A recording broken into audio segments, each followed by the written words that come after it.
I auditioned for that, but Fiona Samuel I had worked with straight after I'd got out of drama school, and Fiona was writing on that, and Steve LaHood, who was the producer on that, I think had targeted a number of people who he wanted to see, or he thought were going to be the new wave of people in the television industry. I actually think for Steve, it was a hugely successful project. I don't know how successful it was with the public. I think it did pretty well. But in terms of having an all-girl cast and being very, kind of go-girls, but hell, 25 years ago, it was not what New Zealanders were used to seeing on telly. And the storylines were very New Zealand and tackling salient things that were in the media right at that point, which was also kind of new. No one else was doing that. And it was fantastic to work on, because a lot of the cast on that, particularly the girls, were all girls that I'd gone through drama school with. I knew them all very well, and they were all lovely, fabulously talented actresses, and great to work with. And Fiona had written a fantastic role for me. She was absolutely on the money with it, and so it was that was a really positive experience, because I really connected with that character and with that series. I really enjoyed that. And Peppermint Twist was Jeanette MacDonald. Was kind of responsible for that, and again, I think she was new to a producer role, and she'd had lots of experience in television, obviously, and she was creating something for kids, something that had a sense of humour and something that had a sense of fun about it. It was again kind of ahead of its time. I mean, it's a format that you could easily see now on. Because I've got a 9-year-old daughter, she watches Disney Channel and stuff like that. It was very like the stuff that's on Disney Channel now, It was kind of all neon colours, and it was bright and pacey, and it was about kids, basically, kids being kids and having kids problems. But fun, really silly. I imagine Whale Rider would have been a very similar experience, because it was shot in a very similar kind of location, or just up the road. It was a whole of life experience, Because we were most of the crew and a lot of the cast, we were based on the marae, or we were up at the Te Puia Springs Hotel, staying there. We weren't a film crew that descended on a location and took the place over and did what we needed to do and got out of there. We were brought into their home, and we lived at their house for a while and made a film while we were there. It's a different kind of context. I didn't realise that at the time. It's only having worked on other things that I came to realise that that's how that whole shoot worked. We were very, very respectful of the area we were in, and I have huge respect for the people and for the place. I feel very much like that's my kind of spiritual home from the experience that I had there. But also Rory O'Shea, I thought his cinematography was just astonishing, because when we were shooting it, you're in beautiful locations, but when I saw what Rory had done with the way he'd framed things and the way he'd used the landscape to tell the story, again, when you're an actor in something, you don't realise how much poetry there is going on behind you sometimes, and it was amazing to sit down and actually watch the film through for the first time. It still rankles that Gloss wasn't allowed to continue. I never really got to the bottom. You'd have to ask Janice Finn, who I think handled all of that with a huge amount of dignity, because she had a product that I think the New Zealand audience had really, really grasped and were absolutely on board with, and could potentially have gone in a number of different directions. There were years' worth of storylines, and a fantastic core cast. A really influential core cast, I think. Peter Elliott became the seminal bad guy. He defined what it was to be a badass Aucklander throughout New Zealand. He was the ultimate. Well, and Simon Prast became the ultimate Jaffa. Driving around in his Porsche with his curly hair. Yeah.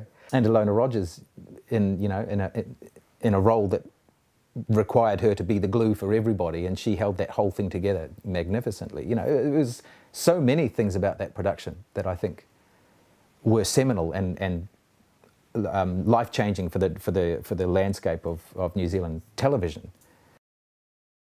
I had the great fortune of working with Lisa, who played Robo Nurse, who was a really popular. Well, popular. She was the kind of the baddie, the nasty nurse at the start of the series, and became you know, and was very famous because of that. And I played a character that came in that almost married her and tried to soften that character out and show another side to her. And Lisa was just gorgeous, wonderful person to work with, lovely actress, very generous, hugely generous, and I had a wonderful time working on it and meeting everybody. And again, you know, that was celebrated too. You know, we did a lot of celebrating.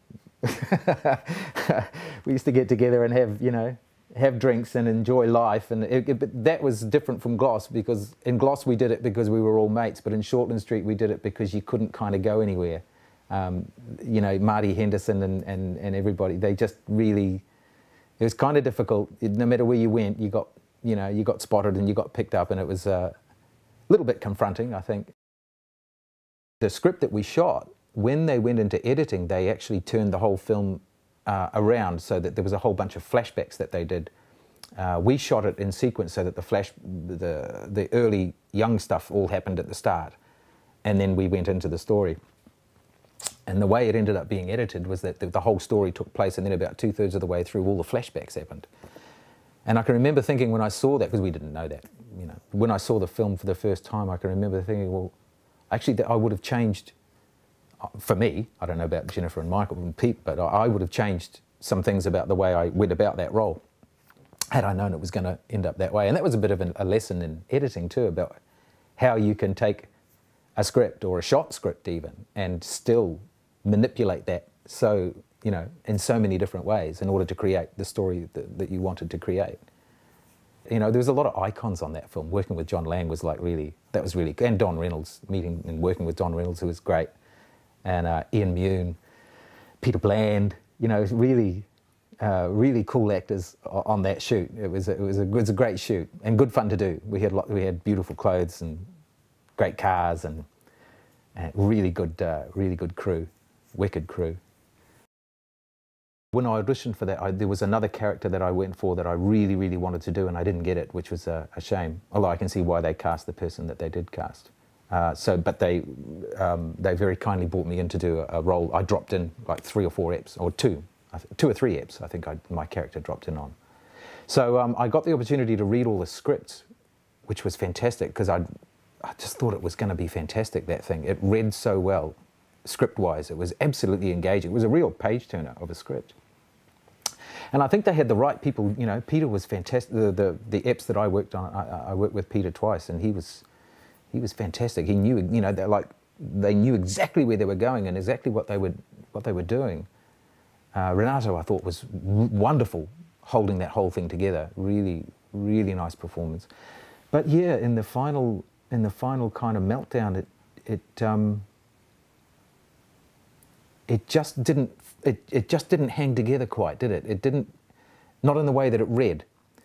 And I hate to say that, because I thought it looked like such a wonderful piece of television. But then it's the unknown, isn't it? I mean, that's the whole thing about theatre or television or film, that you can have all these wonderful ingredients and you can put them all together and you can just miss the mark by that much, or you can miss the mark by that much, but the result is the same. That it doesn't, you know, bang, it doesn't leap off the screen in some way, or grab you in some way, engage you in some way. They'd contacted me a few times, and I'd been either out of the country or unavailable to do it. So there was finally an opportunity. It was a smallish character that I ended up doing, quite a small character, but I just so wanted to have been on it and to have done something. And Mark Beasley was you know, fantastic. I really wanted to work with him as well, and it was great.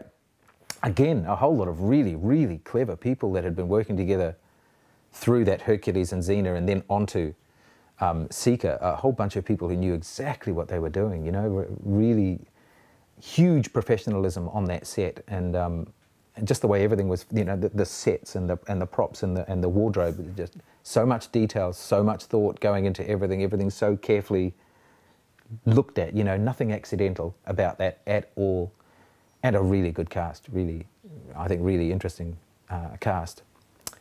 So I just played a kind of that was, for me, that was a monk who rode in and gave some terrible news and ended up getting fried and a bit later on, but I had to shave my head, which was also cool because I'd always wanted to do that as well. So I got to shave my head as well, so it was kind of ticking off a whole lot of boxes for me there. It was great.